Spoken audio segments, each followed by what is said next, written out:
In this video, you're going to learn how to tram a vise on a manual mill. So before we load the indicator in the machine, you want to get the vise on the table. So you can go ahead and get your machinist vise up here. Get it kind of centered within the table. And then you're going to want to center the bolt holes with one of the slots. On the smaller mills, you'll probably want the frontmost slot, but you can play around with that and decide which works better for you.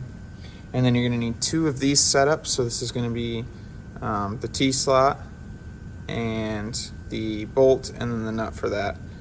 So then you're going to take two of these and you can slide them in from the ends, and then those will go over top. And there are some washers too you might have to use, just whatever you can get the right setup with. So we're just going to get those set up in there, and I'm just going to snug them down by hand. You know, we don't want to tighten them up yet, and kind of get the vise just what looks semi-straight. That'll at least give us a good starting point. Now we can go ahead and load the indicator into the mill. So first things first, you're going to get this case with your indicator in it. You should see a couple things in there. You're going to have your indicator, which is this right here. You're going to have these two posts. You're going to need the smaller diameter one. You'll have an Allen wrench, and then you'll have this flexible indicator holder. The other thing you're going to need to get from the tool crib is you're going to need to get a 3/8 collet. So to start setting up the indicator, we're going to take this little post here. You have to unscrew it so that the post piece actually isn't coming through that dovetail there. And then it can slide right on the back of this. And then when you tighten this end, that'll tighten up so it can't slide anymore. So then that's going to fit in here like this. And if it's too tight, you can loosen this bolt right here a little bit and slide that in. And once you get that in there, go ahead and tighten this down. Take your Allen wrench, and no need to crank on it, just get it snug.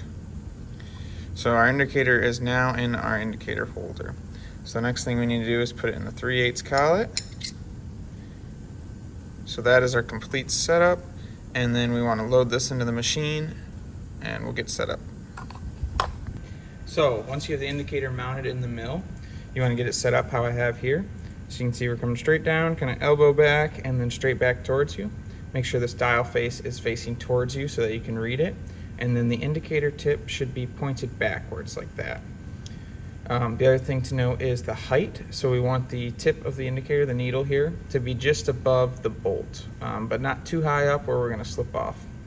We also want to start on this, on either side of the vise, to make sure we can get a full reading all the way across. We also, when we tram something, so the reason we're tramming this is to make sure that the vise is square to the machine so that our parts come out square and accurate. So when we're tramming, we always want to tram the back fixed jaw as opposed to the front jaw, because the front jaw moves, so it's going to be less accurate than the back jaw, which doesn't move at all. So once you have it set up like that, you're going to go ahead and just jog it back in the Y slowly, so that's front to back, until this needle starts to touch. You're going to see that dial move around. Go until the dial moves about halfway around. Now we want to jog it in the X-axis, which is going to be left to right. So I'm going to go across the face of that jaw, and you can see it moves a couple thou. So each big dash is going to be 1 thou. Each dash is 5/10, so that's half a thou. But where you want to get within 1 to 2 thou will be good enough for what we do in the classroom. So go ahead and zoom in on this dial for you so you can see it. So you can see we move about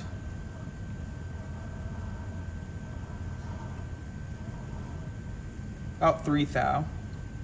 So we want to hit it back the other way 1.5 thou. So you want to go halfway because it's moving the jaw both sides. So we're going to go ahead and take our dead blow here and just tap the side of the vise. Make sure you tap the right side. And you're going to move back the way that you need to. So you can see here I'm tapping and moving back this way about 1.5 thou. So once you kind of get it where you want there, go ahead and jog it across again.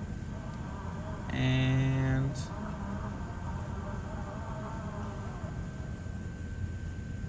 I'm pretty happy with that. We're about within a thou, so we're good to go.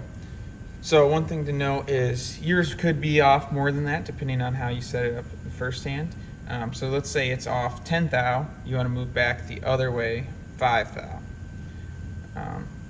So whatever way, so you're gonna have to play around with it, hit different sides of the vise until you see it where you want. So the idea is the less the needle's moving, the more accurate your vise is trammed. So we're going within 1/2 thou, which is either 1 big dash or 2 big dashes is kind of what we're looking for. So once you get that where you want it, go ahead and snug up the nuts on the side of the vise. And you want these pretty tight because you don't want this to move on you, but be careful when you're snugging them up. You don't want to move the vise at all, because now we just spent that time tramming it in. We don't want to move it too far out. So I'm going to get that snugged up, get it pretty tight so that it's not going to move when I'm actually machining it apart. So once you get that tightened, go ahead and run it across the jaw one more time to make sure it didn't move when you tighten those up. So it looks like now we're about within 5/10, even better, so sometimes it'll move the right way for you. So now that's all set up, your vise is trammed. You know your parts are going to be square, going to be accurate coming off of the machine here. So now you're ready to mill your first part.